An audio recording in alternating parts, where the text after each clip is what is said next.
Hello again. So now we are going to do the second exercise, which is also about buttons. Then this was the first one, if you remember it. In it we were using the properties of components that were two-sided, the properties that could either be false or true.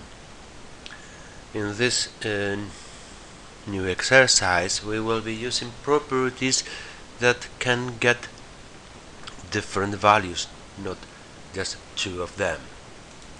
So I'll go into projects and choose start new project. I'm going to call it app02. There we go. Okay, so again, in the designer view we have the palette where the components are organized into different categories, the viewer where we can see which components are currently being used on the screen and maybe some of them non-visible out there. There we got the list of the components we are using. In this list we can select them, so their properties will appear here, and we can choose the default properties that will be active on start. Well, now we are going to use buttons again, and then we will choose some property for the button and we will change it. We are going to change the image of that button. Well, so first of all I will adjust the dimensions. In this case, as I'm using just one button, I will opt to for it to fill the parent, so it will fill the screen.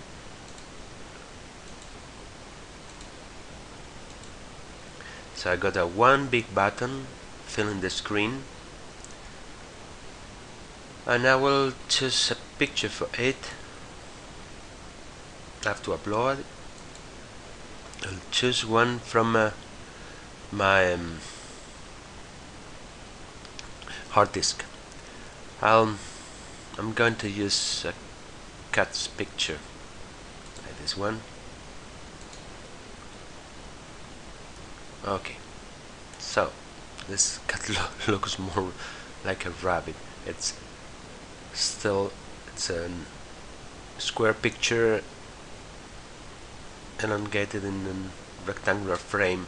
Well, so how about if I just adjust manually the dimensions so it fits better? So let's say this is going to be like an 80%,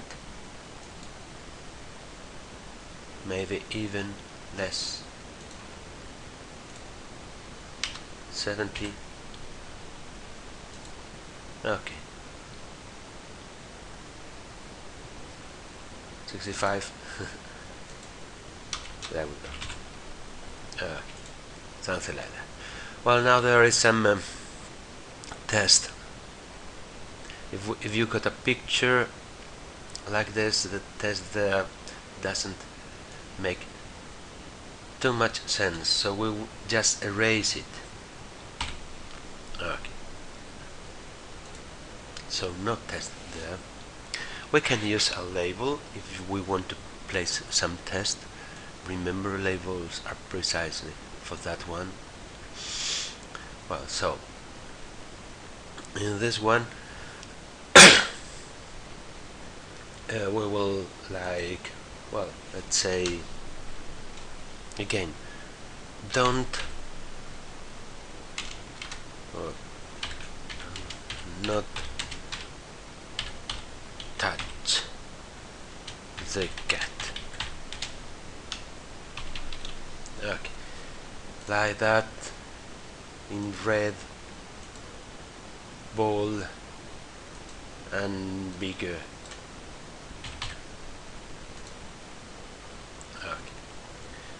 we can align it center, but well, it doesn't really matter.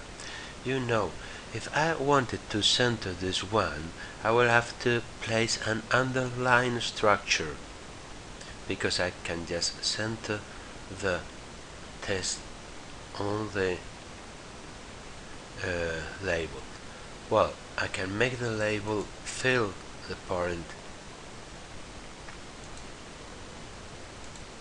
and now I have the text center on the label. Well, now let's say that if you touch the cat, something happens, right? That's why there is this sign here about not touching it. So let's say we want the cat to change when we touch it. So we can go there into the blocks view and choose some block for the button. Well, now instead of clicking, we will use touch down and touch up, meaning when you have your finger pressing the screen, something will happen, and when you release it, it will happen again. So let's say that when the button 1 is being touched, something is going to happen. What's going to happen is that the property of that button that sets what image it is on it will change. So we'll go here into image, and now this piece of the puzzle here is not going to be a logic 1, true or false. It's going to be something that tells what file will be shown or displayed on top of the button. So that's going to be the name of the file, and that is a text. So we'll use a text here. Now, so we're going to choose some picture to be there when we touch the cat. Let's make it a tiger.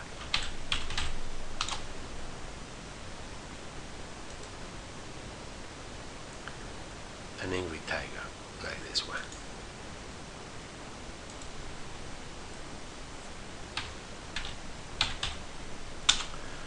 Okay. So I can upload the file from here, but well, I'll do it right now. So I choose it.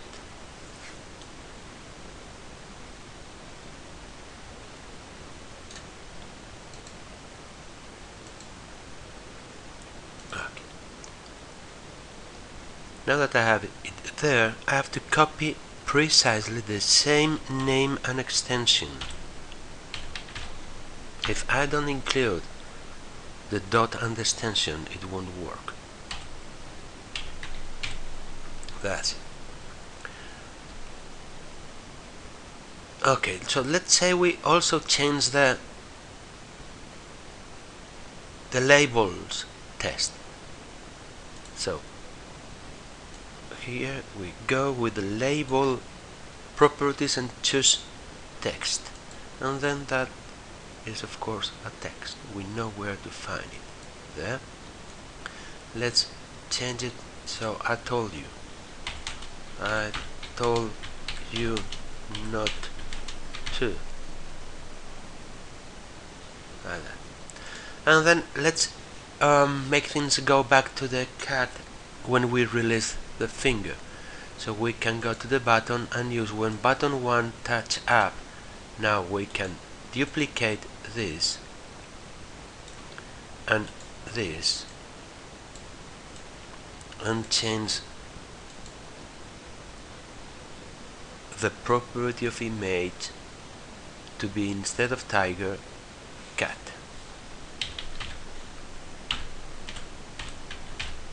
And instead of I told you not to,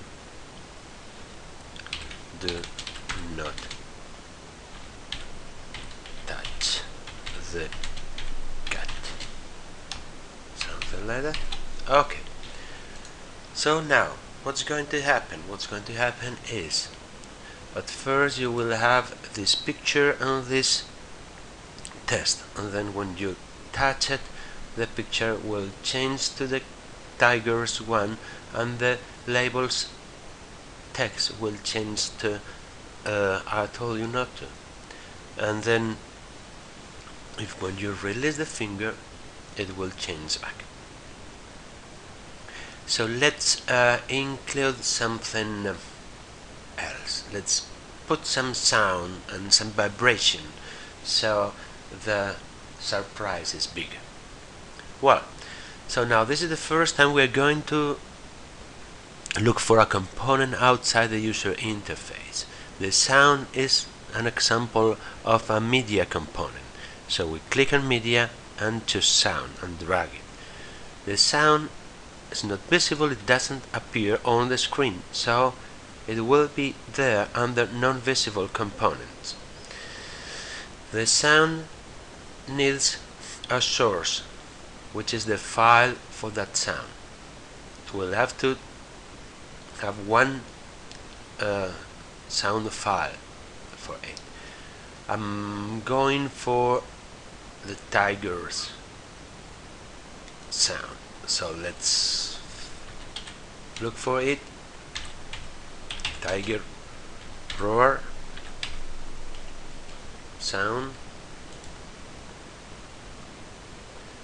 Well, let's try here.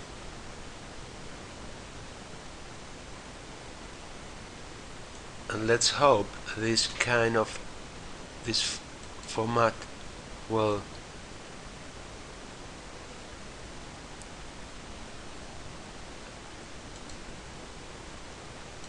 be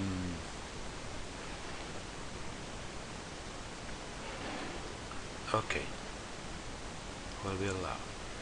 So that sounds okay, so we'll just save the link as Tiger Grow.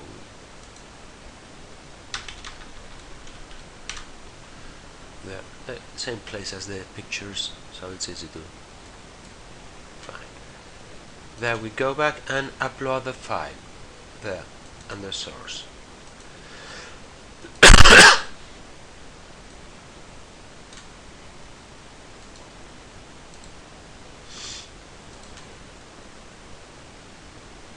Okay, now it's there, so we can include it using a block. So I'm going into sound and I will use call sound play, which makes the sound play.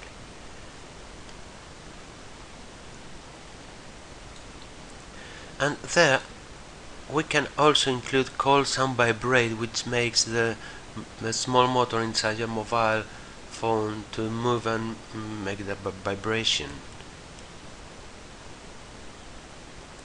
And now well,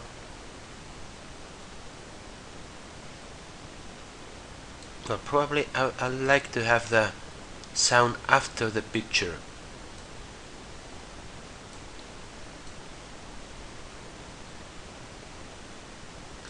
Now then, how many milliseconds? This is the number of milliseconds. Well, that's a number, so I go into math and pick the first one. Let's say it vibrates for, well, half a second, so 500 milliseconds. Okay, now we got this sound effect of that vibration, and we have included a non-visible component. We have uploaded the file there under source, and we found the sound in media, which is not exactly a component of the user interface. It's in its own group. Okay, and well, that was all. Thank you.